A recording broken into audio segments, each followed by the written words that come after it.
Hello everybody. After the address of installation of utilities in my previous video, this is part 3 of moving tips. Before moving into an apartment, it is vital to locate where the sockets are, the locations, the measurements, as well as the intended sites that you are going to place your electricals.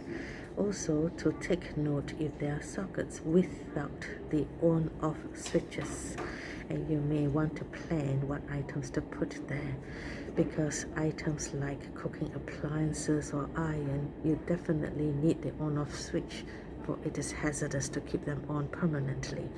Likewise, if you have those without the on-off switches, you may want to plug items that are permanent and necessary to have the electrical supply continuously, for example refrigerators and washing machines. Before moving in, it is also important to plan on furniture items, and you therefore need to measure your walls. Surely you choose the longer wall to measure, but as for me, I would choose a shorter wall, because whatever fits the shorter will fit the longer wall. So do not make that mistake.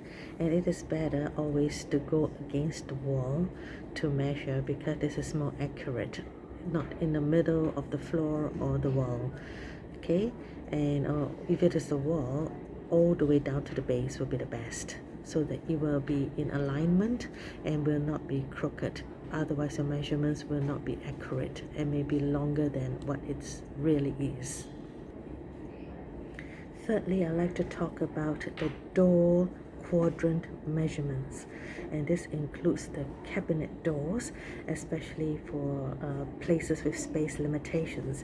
What I mean by door quadrant is when the door opens and closes, this is the quadrant.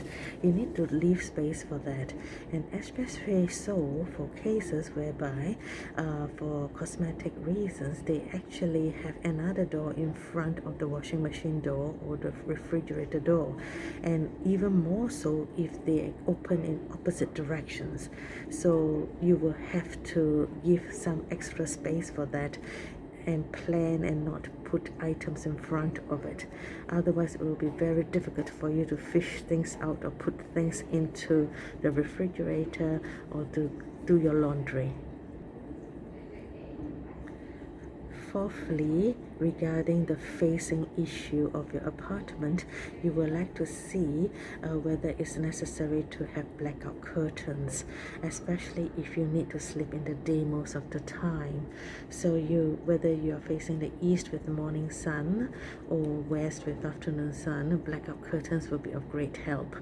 Likewise, it is also good because it actually helps you conserve electricity during summer months, because it will help to cool down the apartment a little bit.